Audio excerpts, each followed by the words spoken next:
And in there, it's full of Viking graffiti because the Vikings had got in there messed around with the bones. And, there's this great story I love to tell, which is that the people who were trying to decipher the runes, they were working on them for a long time. There was a set of them they couldn't work out for a long time. And, they were hoping it'd be something profound, and it just turned out to say, I shagged so-and-so here. Yeah. And she was well up for it, basically.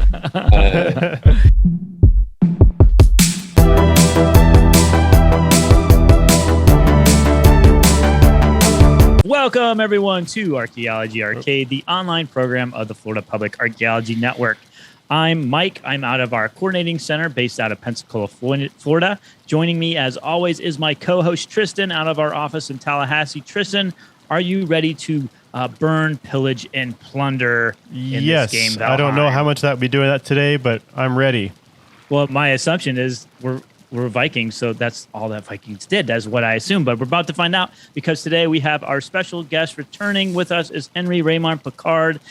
Henry joined us for Total War Napoleon, because he works for Waterloo Uncovered, but he's also an expert in Vikings. So Henry, we're so happy to have you on today. Yay, hello. Thank you so much for having me back. Yeah, we're super excited. I mean, Vikings are, a really popular subject right now. And so it's good to have someone who has some expertise, because I know very little, even though in high school, I was, our mascot was a Viking. And I found out when I was in middle school that my maternal great-great-grandparents actually immigrated from Sweden to New York. So I assumed that meant that I was a descendant of Vikings, but that may not have actually been the case, right? I mean, because you were Scandinavian doesn't necessarily mean you are Viking.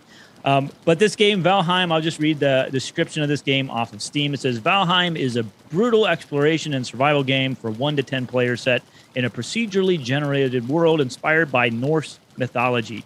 Craft powerful weapons, construct longhouses, and slay mighty foes to prove yourself to Odin. That sounds pretty cool. Explore a world shrouded in mystery. Discover distinct environments with unique enemies to battle, resources to gather, and secrets to uncover. Be a Viking. Sail the open seas in search of lands unknown and fight bloodthirsty monsters. And there's a whole bunch of other stuff in here that I'm not going to read.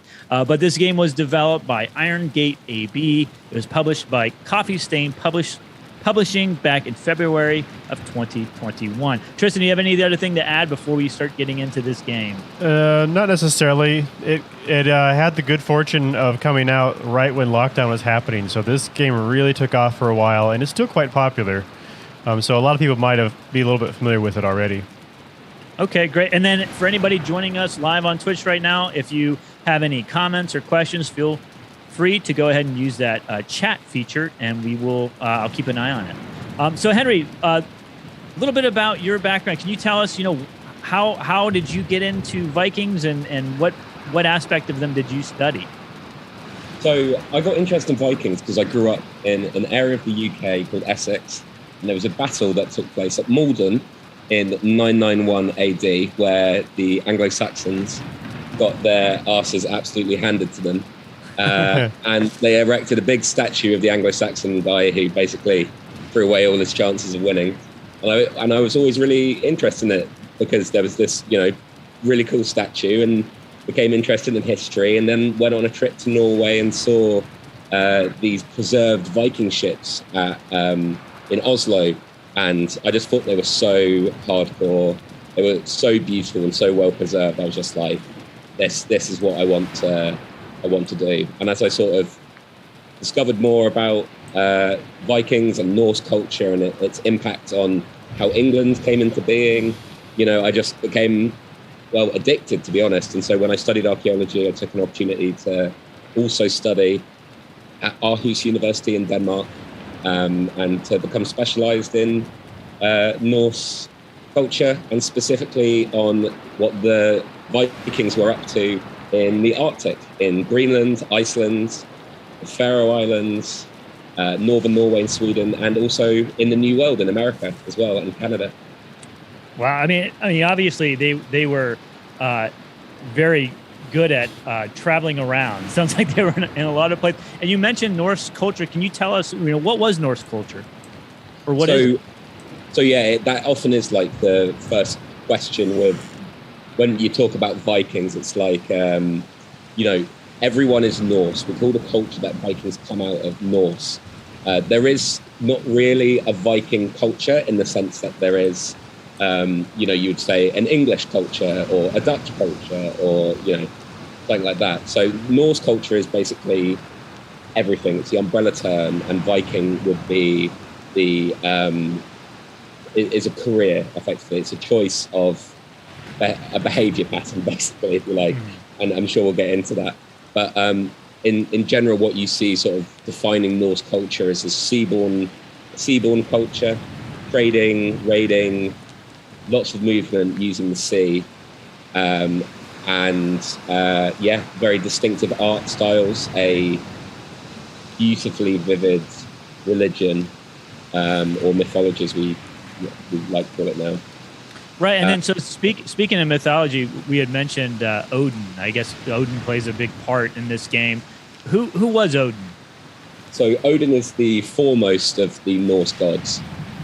He is one of three brothers they were called Odin, Vili, and Ve, and they were responsible for creating the universe out of the bones of a giant. This sort of dual sex giant called Ymir, and they pull apart in his body to make the world, to make 9 worlds, in fact, out of his body, including Earth, which they called Midgard. And Odin is this person who was obsessed with knowledge. He is neither a sort of good figure nor a bad figure. He's very sort of human in his attitude to doing things, and so he's not very trustworthy, and he'll sort of tell his own mother to, get a new book or something so that he can understand more magic and more about time and the mysteries of the world. And famously, he gives up one of his eyes in pursuit of that knowledge and leaves it in a well and so he's referred to as the one-eyed god. The one-eyed bird. Exactly. Interesting. So that reminds me of Game of Thrones. Wasn't there like a raven that was blind or something? Or maybe he had 3 eyes. Maybe that was the thing. Yeah, he had 3 eyes. I think they decided to add an eye rather than remove one. To take one away. Exactly. But Odin does all this sort of messed up stuff to try and gain knowledge. In the text, he sort of he apparently sort of walks the boundary of what's acceptable and unacceptable for human beings to be doing. Because even though he is a god, he is also a kind of, he represents human beings as well. So they sort of, what you'll find is that the Norse culture and the gods sort of share these sort of boundaries in society. But he does things like cross-dressing and working himself into a fury, going into trances. In fact, Odin's name comes from old Germanic words that mean to lose control, to sort of lose your inhibitions and become completely untethered. And that's where the sort of culture of berserkers, if you've heard of them before, that's where we think that finds its like starting point out of that idea of Odin being completely untethered. And so can you explain what were berserkers exactly? So berserkers were these specialist warriors that existed during the Viking Age, and some people like to think of them as these warriors that would take mushrooms or get high on other stuff or drink loads of booze and go into battle in an absolutely crazed rage. But unfortunately, there's no evidence for that. We think that berserker was probably just a word for a kind of champion, and it was someone who, in romantic terms, would enter this sort of trance, this sort of killing fury, like the red mist, and just was relied on to sort of devastate the enemy. And they were famous for wearing the skins of bears and wolves as their sort of distinction, so that when you saw them in battle, you'd be like, oh crap, it's the berserkers. Or if they're on your side, give him plenty of room so he can do his thing, basically. But yeah, they have their origin from Odin. Oh, that's so interesting. And then we're looking at some type of ruin here. Tristan, do you know anything about this? There's just these, in the starting areas, there are these stone structures kind of around. I don't know if it's based on any actual reality or if they're just entirely fictional. I'm not sure how much of this is based on reality. It looks a lot like a monument that is in Wales called Petra Ifan, which is Neolithic, and it's the remnants of a burial chamber. So that bit, the gap you're facing away, where the skeleton is, was the entrance of that one. So over here? Yeah, over here. So that would have been the entrance, and then there would have been a big bank over the top of it. Okay. So I think buried. That in as a sort of remnant of another era. So inspired by, perhaps. And then there's another one, I think, over here. Not different type. And were these sorts of things in any of the Scandinavian countries, or was it just... Yeah, definitely. So Scandinavia has some of the most rich prehistory. It looks like you got a bad guy coming. Yeah, here we go. So these are supposed to be the dwarves. Oh, right, okay. Kind of. Does it say, what is it called? Grayling? Is that what it's called? Yeah. Grayling, okay. Is that, there's what different did they kinds, call them? but... Didn't they call them something in Beowulf? Didn't have a similar name? Or am I thinking of something else? I'm not sure, but dwarfs, that is a key part of their mythology. Just in reference to your earlier question about whether they had any monuments like this, one that you're stood in at the moment is a thing called a stone ship setting. Yep. And we find lots of graves like this in Sweden, where they laid out stones in the shape of a ship. And yeah, this is what they've recreated here. So should I do some archaeology? Yeah. Go dig it up. So with these shapes, did they actually bury ships, or was it just the stones in this case? So burying ships was common, but sometimes they didn't do it with ships. They just imitated a ship. It's clear that even before the Viking Age, the symbol of a ship has some really serious religious value, or spiritual value at least. There's all these beautiful carvings from the Iron Age of ships with clearly religious activities going on.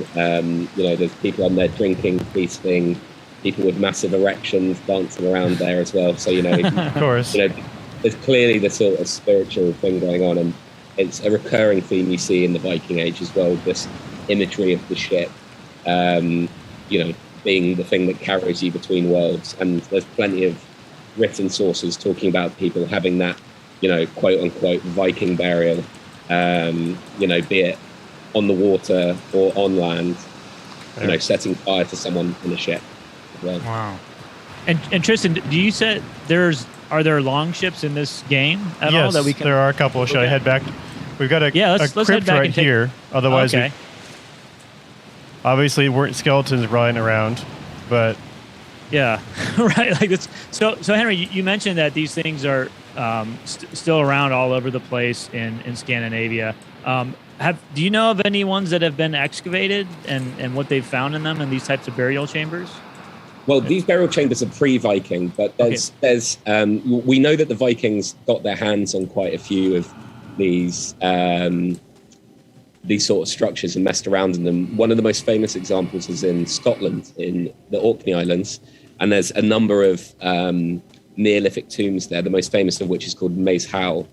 And in Maes Howe, there's this little chamber you have to sort of go through on your belly to get in.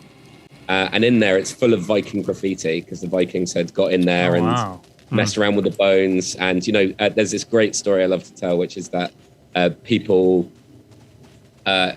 who were trying to decipher the runes, they were working on them for a long time. There was a set of them they couldn't work out for a long time. And, they were hoping it'd be something profound, and it just turned out to say, I shagged so-and-so here. And she was well up for it, basically. And do they know, based on the writing, what time period that it dated from? The graffiti, I mean.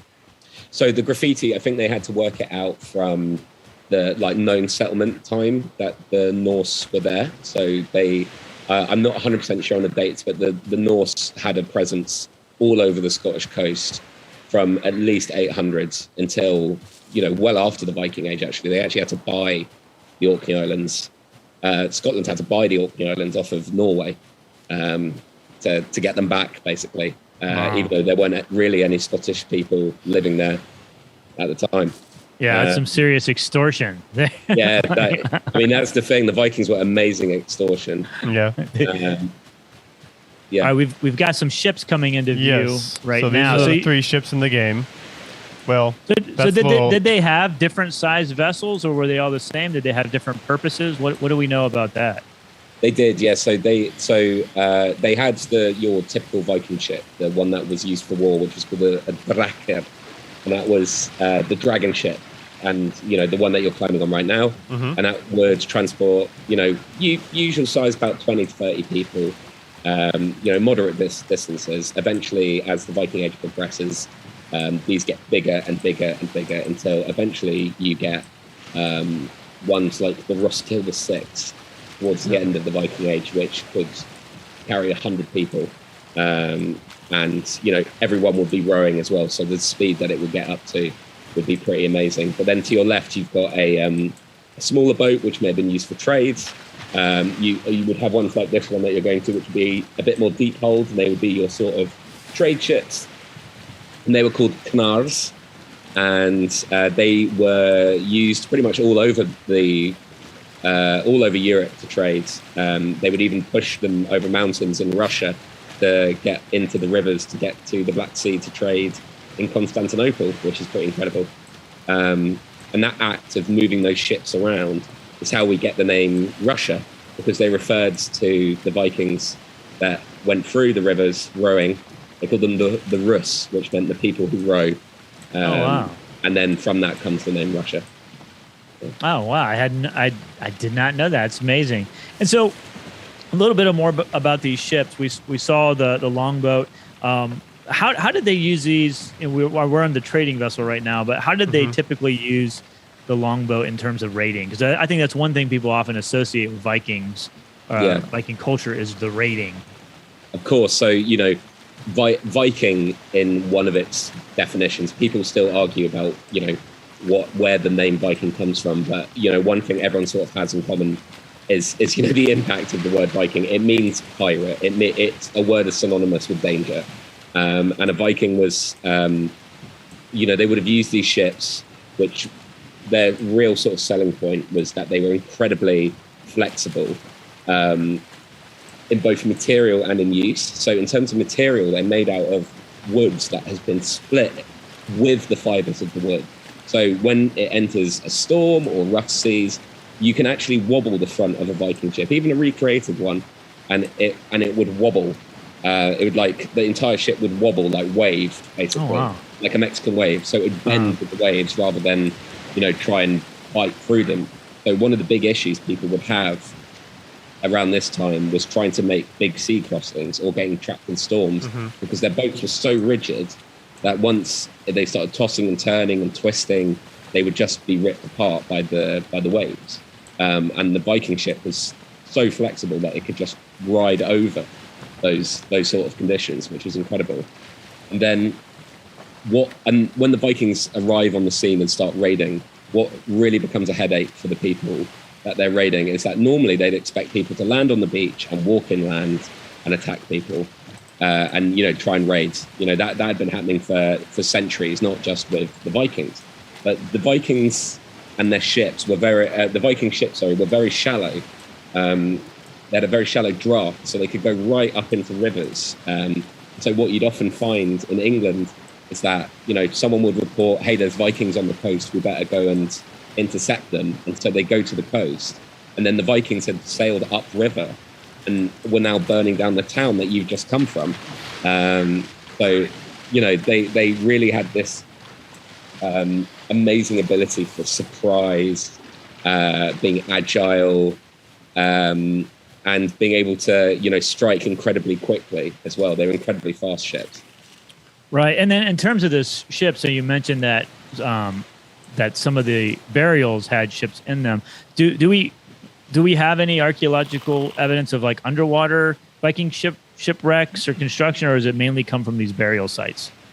So the burials are the most famous ones, but there are examples of ones that are underwater. The most famous are the Roskilde ships, and so these were these ships that were. So this is next to the Roskilde Ship Museum in Roskilde, which is near Copenhagen.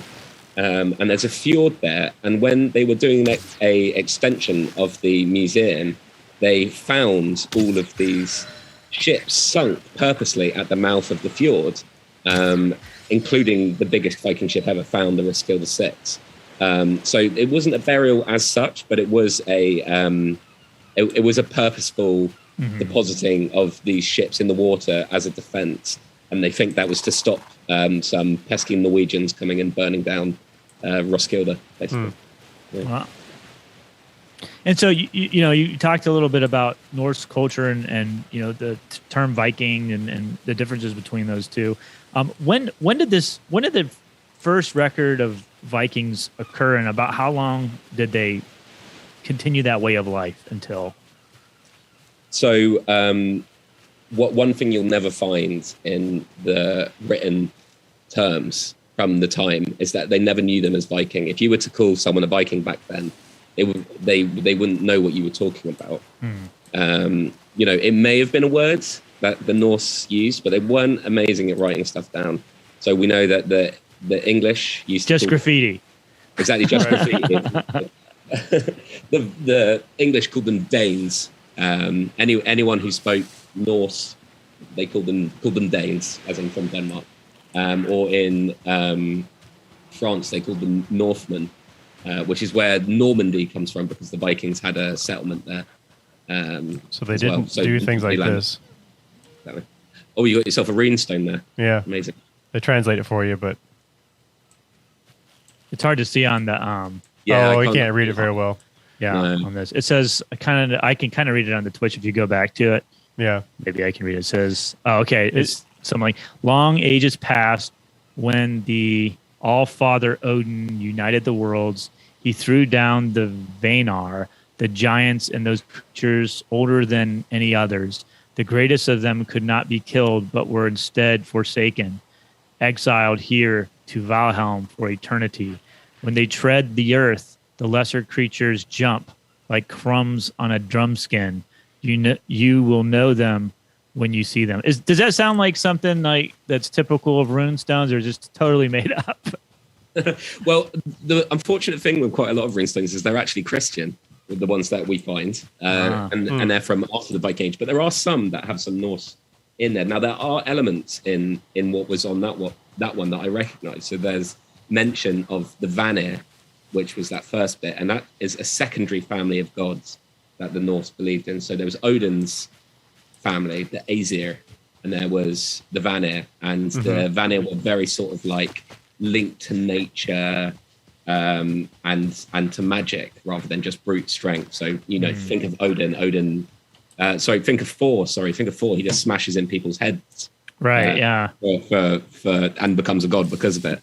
But then on the other side of the family, you would have Freya, who is a magician. She masters magic, and she's thought to teach that to Odin as well in his quest for knowledge.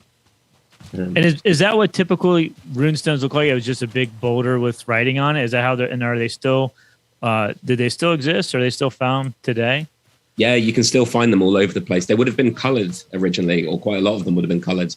The most famous one is one called the Yelling Stone, which is in central Denmark, and that was put up by King Harald Bluetooth, who was the first Christian king of Denmark, and he put this stone up, and it basically has this beautiful pattern of like a serpent biting itself, and the inscription says, I am Harald Bluetooth, and I am so great. I Christianized all of Denmark, and I made all of Denmark mine. And then later on in his career, he invaded Norway, or at least all the parts of Norway that kind of, had some political power. And so he just puts another little stone next to it that just says "and Norway" on it as well, which I've always found quite funny. But runes in general were, they were an opportunity for people to boast. They were an opportunity for people to lay down claim to a land. My father was here and his father was here, and so on. But a lot of them are put up in memory of people who went out as Vikings, even when they were Christian.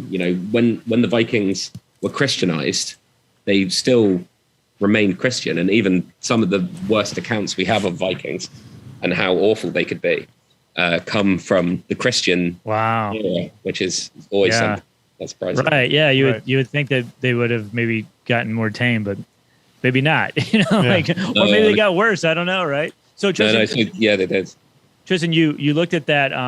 Well, I guess that was a raven or a crow. I'm not sure which one. Yeah, there's a raven named. It was Hugin. called Hugin. Yeah, Hugin. Okay, so Odin, they believed, had two ravens called Hugin and Munin, which mean thought and memory, and they were like his like walkie-talkies, if you like. They would go out to the world and they would collect up information and feed it back to him, and tell him all the secrets, all the gossip about the world. And so they had a lot of superstition about ravens back then, and they associated them with Odin, and also wolves as well. Wolves. Odin had two pet wolves, and he's eventually eaten by a wolf at the end of the Viking era. Oh wow! And are wolves and ravens still like in Scandinavian culture? Are they still considered like, revered at all, or are they just kind of just animals now? They're kind of just animals now. I mean, there is this sort of neo Odinic religion that people are starting to sort of re-follow again. People sort of exploring paganism, either just for hobby or because they actually do believe in it. Mm-hmm. And so some people still hold weight to those images. And I remember someone saying to me when I was quite young, saying about Odin and the ravens. And when I was a kid, I always used to be like, "Oh no, Odin's watching!" When I see them fly over the heath or something, Right. But for now, the weight of them as symbols doesn't exist so much, and there's hardly any wolves left in Scandinavia. I think you only find them in some parts of Sweden now. You had mentioned some like material culture that they left behind. Are things like ravens and wolves often found on, like, for example, at grave sites? Is that iconography used on any of the metal work that's been found, or what do we know about that? Yeah, absolutely. So ravens are used all the time in the art style. Brooches, attachments to shields. People are sometimes buried with raven bones. As well. There is this famous burial that is a kind of witch woman, what we call a seer, who was like a local magic maker, basically, and she was buried with raven bones alongside other things, including henbane, which is a type of deadly nightshade that was kind of made into a sort of hallucinogenic body butter. If that makes any sense. Wow, yeah.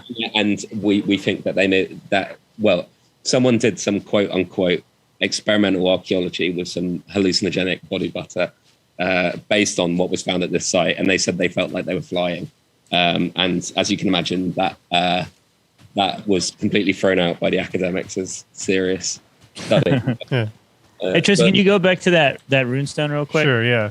I'm looking to see if there's any real signs of lore to talk about, but I'm not sure this was one. Yeah. I'll read it though.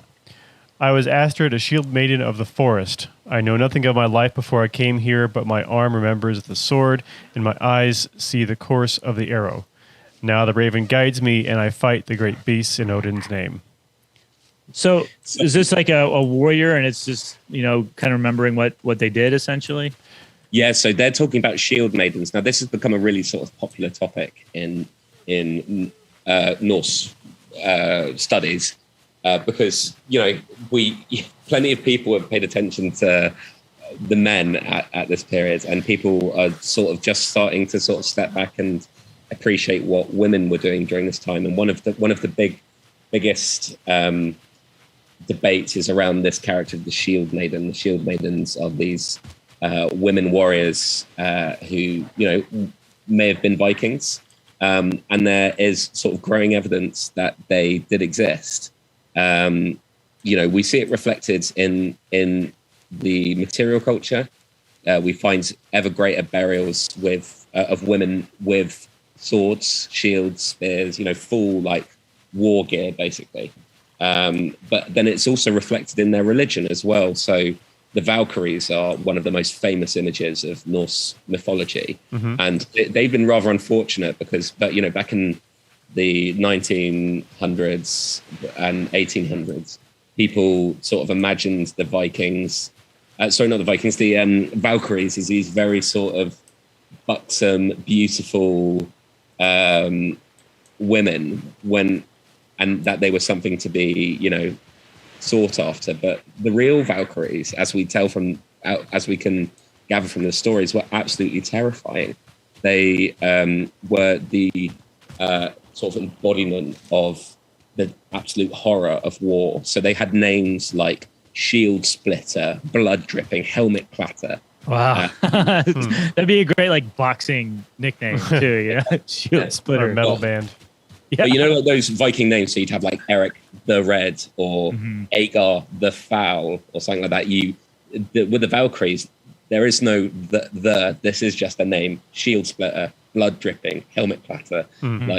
They are like the sound, the action, the image of utter brutality, and they represent a part of Odin and his part as a god of war. Basically, they sort of represent his and almost like followers, if you like, following his sort of addiction to violence, if you like, because he's a very violent person, Odin,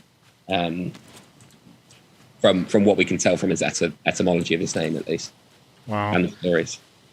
And we're looking at some structures here, Tristan. Yeah. These look like, we had started out, I think, in a longhouse, and I think we can go back and maybe talk about certainly that's how that's portrayed in the game. I built, but these are generated by the game.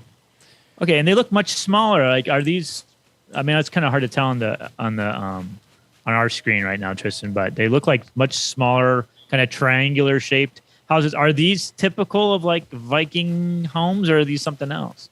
Yeah, so these would be your sort of typical house for the, your average day person. They may be a little bit bigger. Eventually, towards the end of the Viking Age, you even end up with 2-story houses in places like York in England, which is the sort of Viking capital of England, if you like. And that sort of classic image of the Viking hall, the longhouse, is really reserved as for lords, earls, what they called jarls, and they were also sort of communal places. They were where people would gather. Thinking of like Beowulf, where people would, they go into the Great Hall, and that's where all the sort of horror goes down with Grendel, this awful monster that sort of represents the danger of outside the hall, the world beyond. But yeah, the hall culture is very, very interesting. And one of the most famous examples is up in the Lofoten Islands in Norway. And that is just it's sort of shaped like a sickle, and it sort of goes up above the Arctic Circle and then back down again at its tip. And it's sort of about halfway across. And it is the biggest Viking hall ever recovered. I can't remember the measurements off the top of my head, but it's the biggest one. And they've reconstructed it. And the wealth of information from this site is absolutely incredible. So underneath all of the posts that were holding up the roof were these little gold squares, which are referred to as gold gubbler.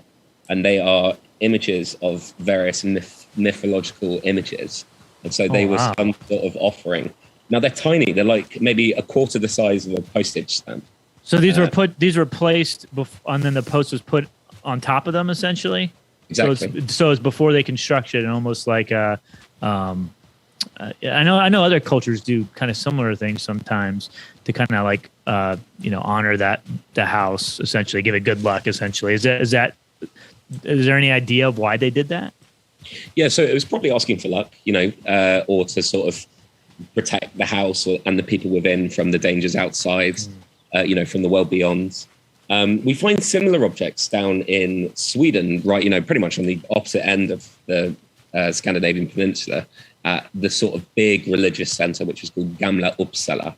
And they found this, like loads of these gold foil pieces, again, gold doubler, but these ones were pins, and they were put into the wall instead. were around a fireplace, and we think that they were supposed to sort of flicker in the fire, as the light passed around. So it was this very sort of big visual effect. You had all these images that would be recognizable to the person in the house. That's a god, that's a Valkyrie, that's a, so on and so forth. And so it is something we see repeated, and it's this sort of idea of sacrifice, of precious items, is something that we see going right back before the Vikings as well in Scandinavia. In the Iron Age, they're depositing whole ships full of weapons and beautiful golden objects. All of these absolutely fantastic things.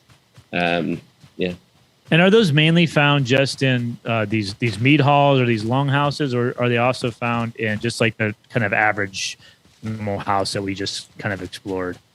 I can't think of ones in any normal houses. We found objects put inside homes, because there was this sort of practice that this is still debated, so take it with a pinch of salt, but there's this sort of evidence for when people died, burning down the house that they lived in with them inside it, with various offerings. And so inevitably some of those survive. Now, there was a longhouse that I was digging up outside Cambridge in the UK. It was just some post holes and things, and we didn't actually find anything in the longhouse itself. But to the side was an Anglo-Saxon house, which is called a sunken feature building, and about 1/3 of the building was underground. The Anglo-Saxons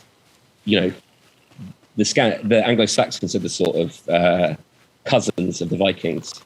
They come from Scandinavia. We also practice the same gods. That's why our days of the week are named after Norse gods, because of the Anglo-Saxons, basically. And where was I going with this? In this sunken feature house, there was evidence of burning. And then at the very bottom of this bit that was underground, there was this huge comb about the size of like the size of an iPad, beautiful, made out of bone with needles coming out. And it was clearly this object that was purposely left behind in this house.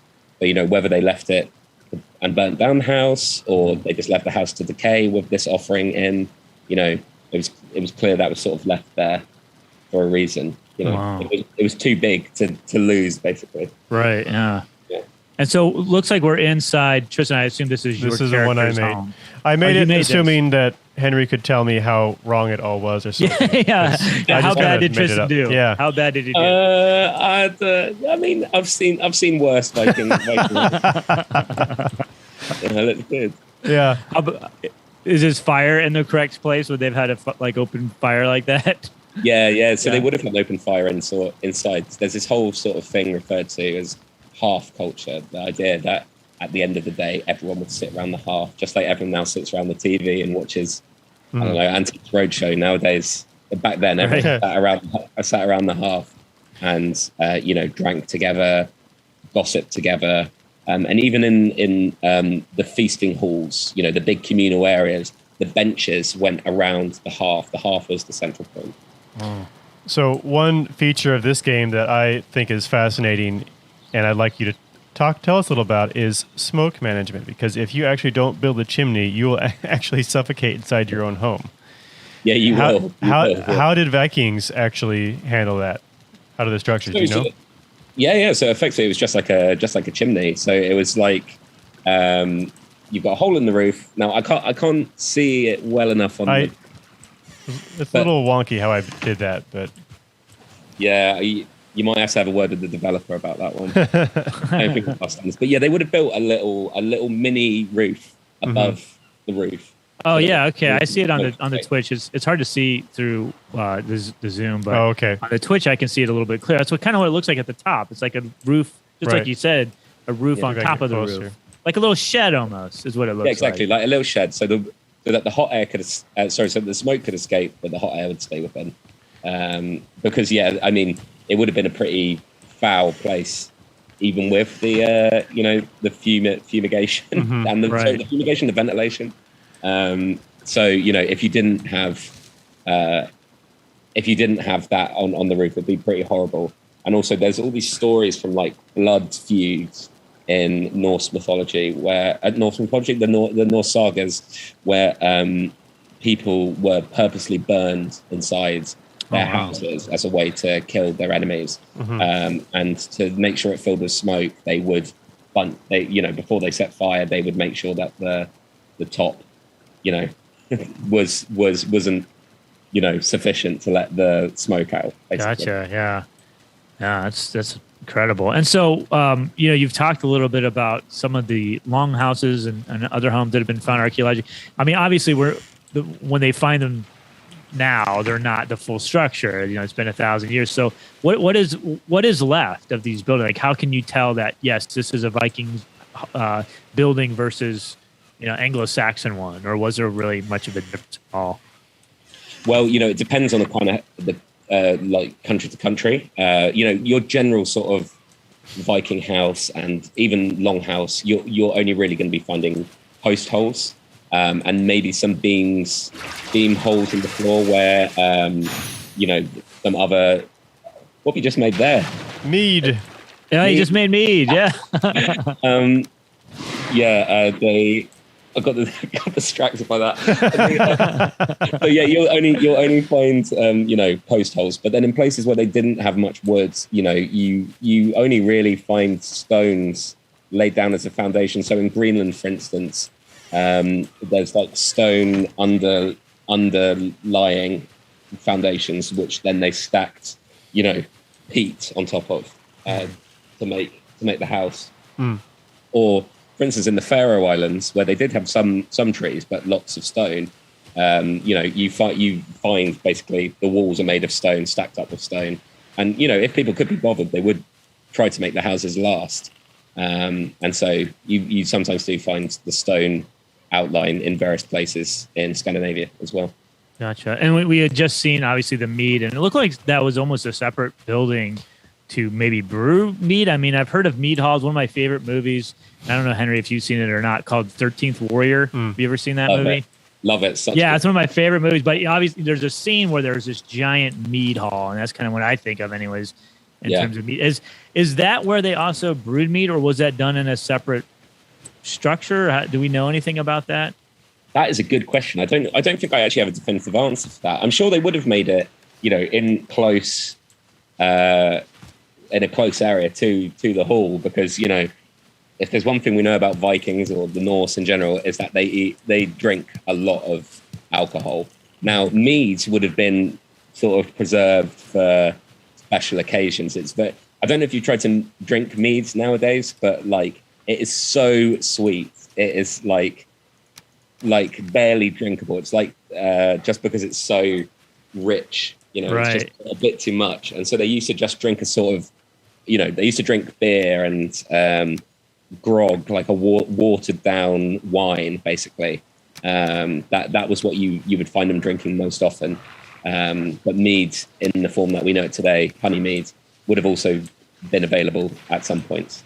Yeah, I know there's some years ago, and Tristan, you may remember more about this, but they recreated mead. There was a brewery that recreated mead based on, I think, recipes or some of the pottery vessels that they're able to analyze chemically to kind of tell what they were putting into it. Tristan, do you remember anything about that? I know they've done that with beer and wine. Wouldn't be surprised if they did it with mead, but I don't know specifically about it.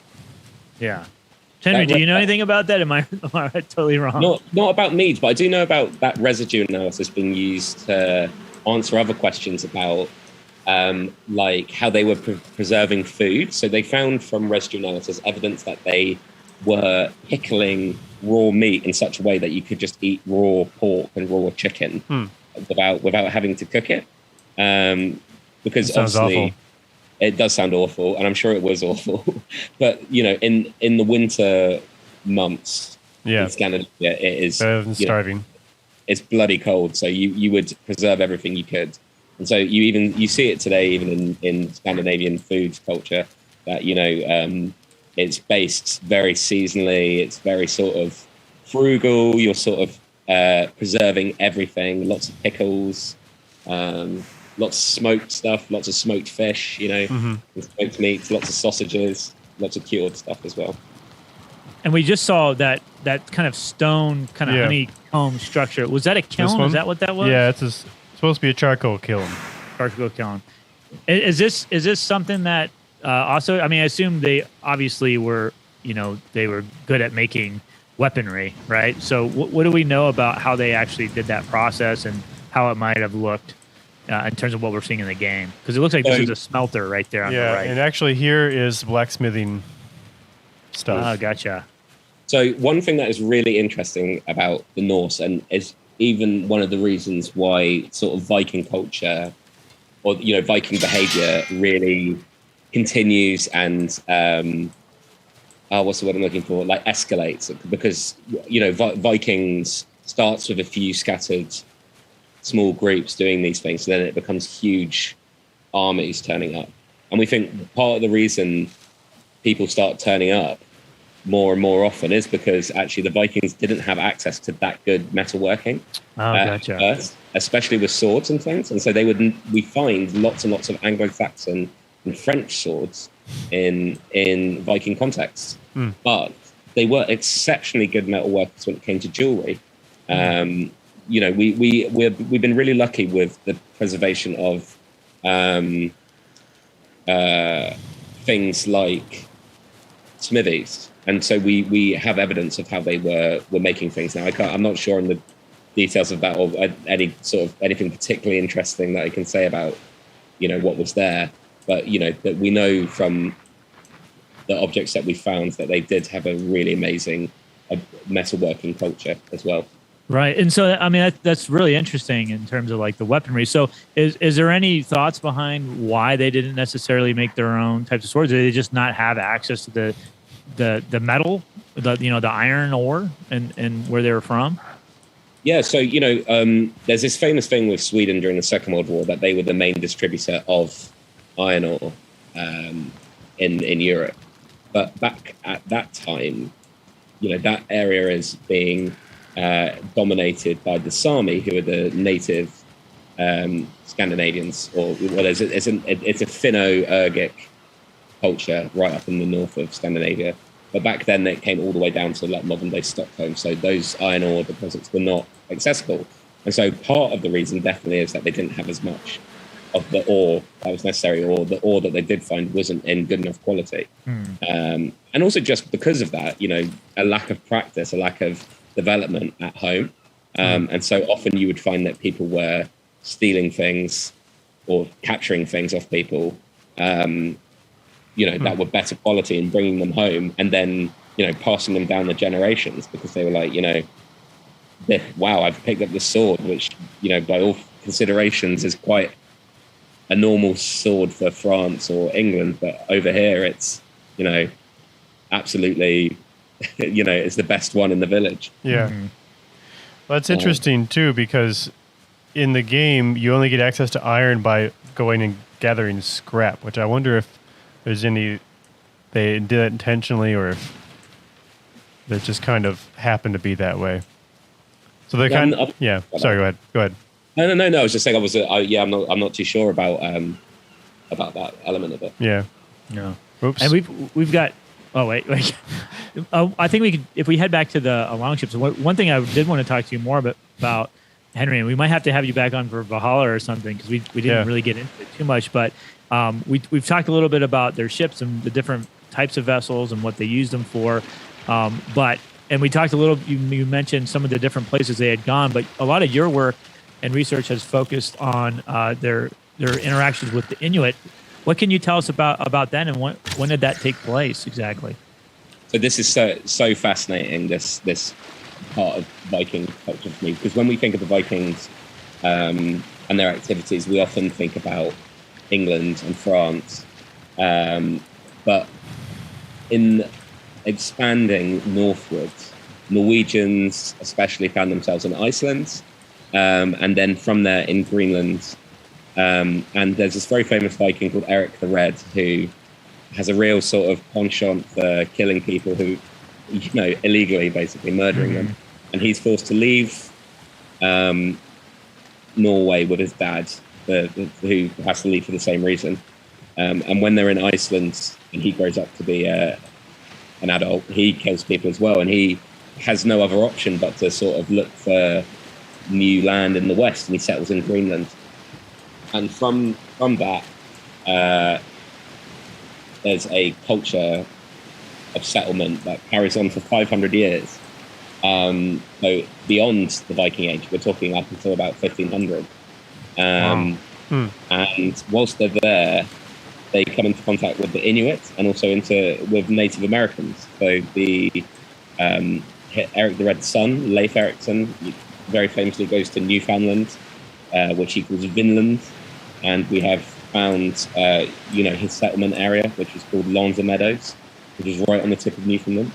And then in terms of interactions with the Inuit, they were trading with them up in the very high Arctic on the various islands of Canada, Barrett's Island, places like that.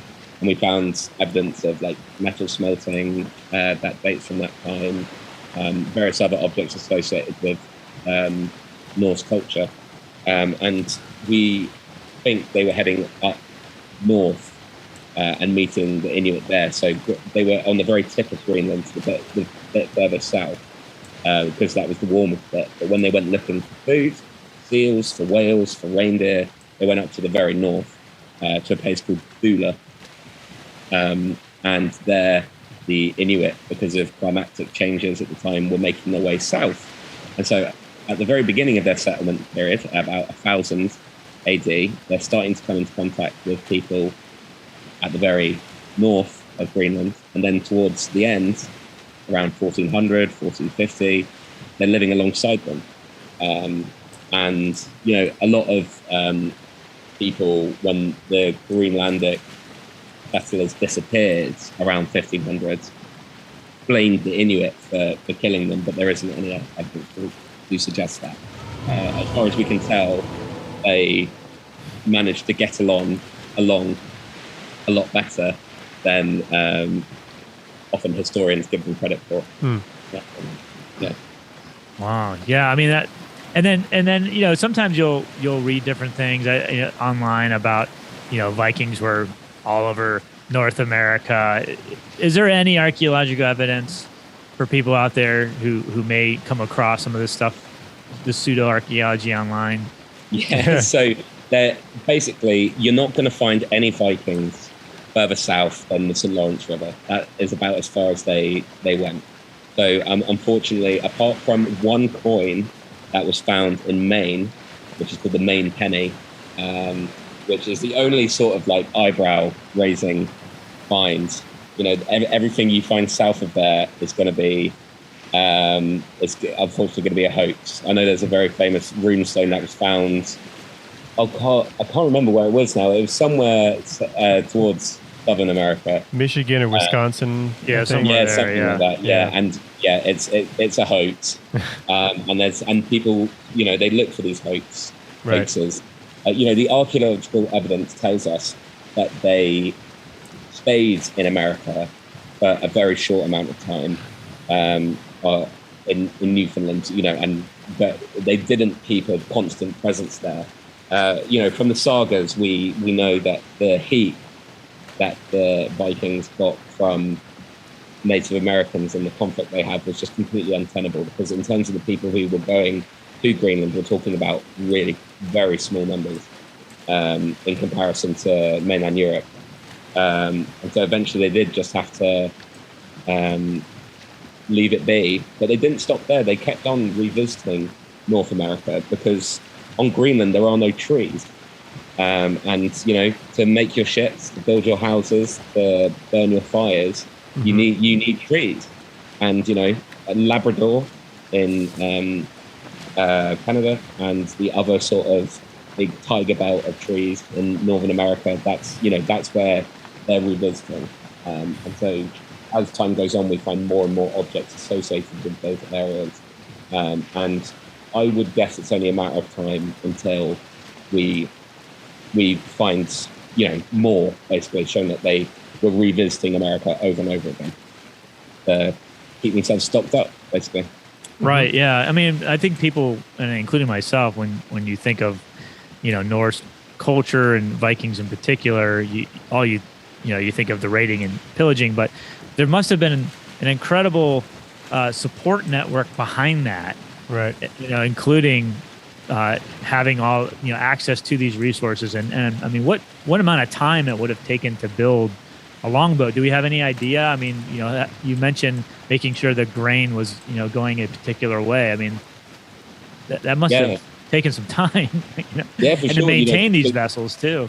Yeah, these things would have taken time. The preparation they did for wood and for making the boats, and for making any object that they used. These were things that took a long time. And so when we, for instance, find those ships that were sunk in Roskilde Harbour, they represent, a really hard decision someone had to make. That's a lot of work and a lot of money that's gone into making them. And in terms of the sort of support networks around them, the thing that really defines Vikings is that it starts off with, the odd group of people trying their luck on a monastery. 3 ships attack Lindisfarne, the really famous one. Oh, it looks like you found some giants up there. Yeah, it looks like a giant. Yeah, these are game's trolls. Oh, those are trolls. Yeah. And eventually what you find is that the Viking raids sort of expand as they get the backing of kings, of local rulers and warlords. And so it just, what you see is over time, the raids just rise and so trolls would have been really were a real sort of worry for Vikings, and but, they may not have thought that trolls and giants existed, but they represented in their religion the sort of danger of nature, the world outside. That apply to dwarves too. Here are a couple of dwarves. Yeah, exactly. So dwarves were thought to live underground, and were these expert smiths and things. And we have Buttery Barnacles. He's joining us, or they are joining us late. So, Vikings, let's go pillage a village. As it also says, people do not often realize how far people explored in ancient days. Trade and exploration has always been part of the human experience. Yeah, we just talked a little bit about how far they went into Greenland and to North America. So yeah, it's so fascinating. And then we're almost at our time. I'm sorry, Buttery Barnacles came in kind of late.